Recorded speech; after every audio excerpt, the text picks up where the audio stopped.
Thank you for watching, liking, commenting, sharing, and subscribing right now. Let's meet the Kindle family, at least as it is today, the current range of products that Amazon is offering with the Kindle brand. So, Jake, you've been a Kindle user for years. So I have. Since I didn't get the first version, but I got the second version. I think I had the second version as well. And so go ahead and step us through, I guess, siblings? Siblings, yes. I mean, we'll start with the base level Kindle. It's just simply called the Kindle. And this is very bare bones. It is really just a reader. I mean, it's got all of the apps that you can do things with, like the browser. That, I mean, do you really want to browse in black and white? But I don't know how well this will show up on the video, but I mean, like, the screen is amazing. This black and white ad for Twilight that's on the front of it. Oh, so that you didn't buy Twilight? That is a... No, I did. I shockingly, I did not buy Twilight. You're the demographic. I realize. I live on the peninsula, so obviously I should want to go to Forks. But anyway, this is bare bones. It has buttons. It's got the traditional Kindle navigation where you move the buttons around to punch in keys on a keyboard. And it does not have, as you can see here, it's got a power button and the micro USB slot. Does not have audio at all. So if you have audiobooks that you're used to having with previous Kindles, this will not work. It's got the forward and back buttons on both sides, which is a change that they instituted when they first came out with what they're now calling the Kindle keyboard. This was just the third generation Kindle, but now it's the Kindle keyboard. Fair enough. And we'll get to that one in a minute. Wait, this one was, not to forget, price, $79? $79. If you're willing to put up with the ads, which really I haven't been bothered by the ads so far. Well, it's funny that you should mention the ads because I think, well, at least if you live in an area where they have special offers, the ad that we looked at on the Kindle Touch. Half off sushi? Yeah, so, well, I don't know if it was half off sushi necessarily. I think it was... it was a deal on sushi. Yeah, it was a deal to a restaurant that we actually have done a video on, the sushi etiquette video, that they showed right up front on this the Kindle Touch. And the Touch is available in 3G flavor and non-3G, correct? Wi-Fi only and 3G. Versus this is only a Wi-Fi device. For $79 or $109 without ads, you still only get Wi-Fi. The Kindle. Kindle. We can't really call it the Kindle bare bones. Well, let's just say the entry-level Kindle. And so then next up is the Kindle Touch, which I'm going to hold this up as a point of comparison. Kindle Touch is just slightly larger. It's a little bit thicker also, which is probably almost impossible to tell on the video.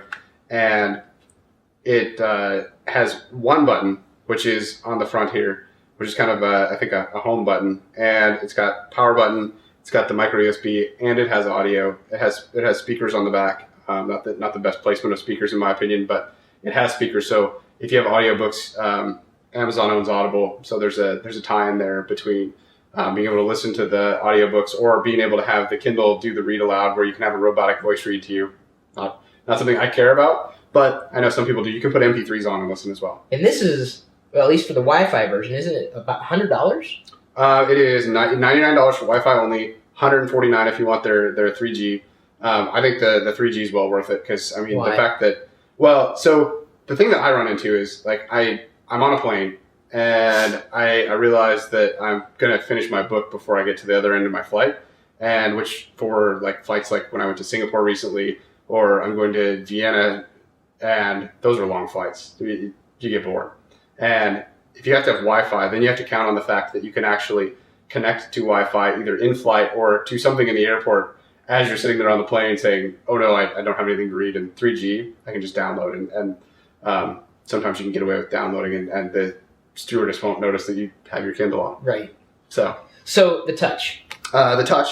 I'm actually really shocked at how well the touchscreen works. If you pull up, like, so I have a long list of, there's 157 titles here, and you just swipe forward and back. So intuitive. Very intuitive. E-ink. The e-ink looks amazing. I think they actually improved the e-ink over the Kindle keyboard that I had. That was the third generation, because to me it looks more crisp. I don't know that the subtlety of the video would actually show that off, but I do think that it looks much more crisp. So backwards and forwards, more intuitive because it's touch. Yep. So really, the price difference between the entry level Kindle at $79 and a $99 Wi-Fi. If you're going to get Wi-Fi only, definitely this makes a whole lot more sense than paying. It's I agree. Spend the extra. Yeah, spend the extra $20 on the Touch. And really, I would go all the way to spending $149 and get the 3G, because I like the 3G.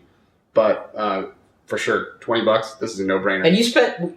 This is other than my Kindle Fire, which I have a Kindle Fire, right? But you spent your money on it. They didn't send nobody at Amazon sent me these. I paid for them out of my pocket. So let's move on to the next one. Okay. This is I don't honestly know if they've upgraded the screen on the Kindle keyboard or not, because I'm not going to go out and buy another one because I already have one. This is the third generation that they're now calling the Kindle keyboard. I have a feeling that they probably have not upgraded the screen and it's still the same. And this is also a 3G model. It has the keyboard at the bottom is probably the base defining feature. That is. This is why they call it the keyboard. Yeah. I can't imagine them really, though. I mean, the speculation, but continuing with the keyboard model if touch seems to be the way of the future. I would think so. I mean, the other thing that they eliminated in the touch and the kind of bare bones model is on the side on the left side of the Kindle keyboard, they have these little hooks that you can fasten in cases. And probably the biggest reason to have that is the case can have a light that can so you can read in the dark. And because we're talking about e-ink. Yeah, e-ink. I mean, e-ink does not have the backlit of LCD, which is kind of why I like it, but also it's a limitation for reading in the dark. And the thing that I found about this is if you have kids and your kid ever gets a hold of your Kindle, I mean, you could say, why would you have your Kindle near your kids? But kids find ways to get stuff. And so when the kid's trying to turn the page of the Kindle inside the case, and it pulls on the case. My second generation Kindle, which was probably near end of life anyway, ended up cracking the case there where those connections were. And this one, there's a tiny little blister in the case where I think it's gotten pulled on again. So the price point for this, even with the full options, is right under 400, or under 400 definitely, under 150 if I'm not mistaken. I believe it was 139, something like that. Yeah, 139 from memory. So obviously this is also an option. Although really that touch experience, the keyboard is almost useless. Yeah, I would say just from my playing with each one of these. I mean, certainly you're not going to type fast on either keyboard because e-ink just doesn't respond the way an LCD screen would. And that, and I don't think the processors in any of these. I don't know what the specs are, but it wasn't interesting enough. These were really made for digesting either Audible content, not just from the Audible brand, but just audio content. Or books or something to read, magazine articles, and beyond that, I don't know how much I don't really. I only use them for reading. It's a secondary device that I carry for reading, and then of course we've got the Kindle Fire, which is it's a touchscreen, it's an LCD, and it's a completely different experience. So there's no e-ink here. It's an LCD screen. I mean, yes, you've still got the Kindle Reader app, but you've got the same Kindle Reader app that you've got, if you had it on your Android phone or if you had it on your iPad, or I think, do they have it for Windows 7 phone? I wouldn't be surprised. But it also works on your desktop too. Right. I mean, it works on a PC, it works on a Mac, works pretty much on everywhere. I think it even works on BlackBerry. So the big thing that you get here is you get an app store, you get the ability to stream movies, you get the whole Amazon music cloud experience, and so this is a tablet device. It's not really an e-reader. If I was in the market, which obviously I've already got all this stuff, and this is your Kindle Fire, but I have one. I would probably go with some combination of getting both of these, because I still prefer to read on e-ink over reading on a screen. The battery's going to last longer. The e-ink is really optimized for reading. Yeah, I mean, if you don't have the connection turned on while you're reading, the batteries on these things last for weeks. Right. I went somewhere and didn't remember to bring a micro USB cable with me. I only had one, and so the thing that won was my phone, because my phone needed to be charged. And I made it through a 2-week trip by only turning it on. If I needed to download something, I would turn it on, download it, turn it back off. Right. And the thing lasted for 2 weeks. And I read probably, an hour a night. They say they have a time frame for if you read 30 minutes a day, it'll last for a certain amount of time. But I always read longer than whatever their time frame is. It's interesting. You're holding on to the Kindle Touch, as they're calling it right now, and the Kindle Fire. $149 versus $200. and they're two really completely separate devices. Yeah. Well, and this one's $149 though because it has that 3G service. The 3G service versus $100. If there was a Kindle Fire with 3G service, I assume that it would be at a $249 or higher price point. And I mean, who knows if they have room inside there to actually put in a 3G radio or not. But yeah, no, yeah. I mean, I agree with your assessment. You can see there with the Kindle Touch is a little bit smaller. Obviously, compared to the Fire, quite a bit lighter. Did you just buy a movie? I hope not. I hope not either. No, it's an ad. It's like, great, now I get to watch a movie. You wanted to watch Immortals I guess, something like, on the, I don't think you can do that on the Kindle Fire. I think it's an ad. Oh, it doesn't come out until 11/11. And speaking of ads, you can pay more or less, depending on if you want ads on the Kindle or not. On the Kindle Touch, the baseline Kindle, you can choose to have with or without ads. Without ads, it's about $30 cheaper. Without ads. Or sorry. $30 more. Yes. I was gonna say, wow, that sounds like a great option. But as I said, the fact that there was the coupon like right up front for the Kindle Touch that we saw, that more than makes up. That was the first ad, though. I have to say that's the first ad I saw that I was actually interested in. That was very impressive, Amazon. Kudos to you. So we've got at this point in time 4 devices, all named Kindle, and none of them are really similar.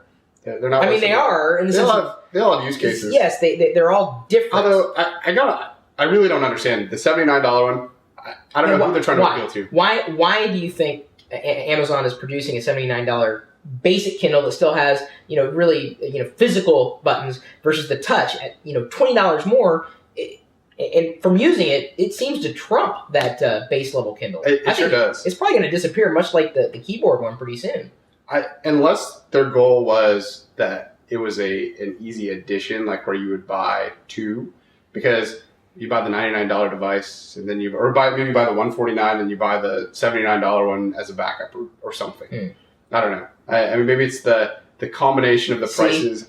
Amazon thinks about this stuff a lot, so there must have been a strategy. See, in my mind, as Jake's holding on to 4, I'm guessing that the baseline will go away. I'm guessing the keyboard will go away, and pretty soon we're going to be dealing with 2 types of Kindles. We'll be dealing with a Touch Kindle with e-ink and a Touch Kindle with an LCD. I want one of those where they have the combined screen, because they do make a screen that's like a color e-ink like screen. E-ink like or e-ink? I don't think it actually is e-ink. I think it's some other. Something else. So, yeah, I think that at some point in the future, these really, if you're talking about which Kindle should I get, I think it comes down to the 2 Touch products, not just for price point, but specifically for features. And I think, Jake, you've already kind of outlined why you would go with one over the other, or really, I would probably go with both. So there you go, the full Kindle family as it stands today. Which Kindle do you have?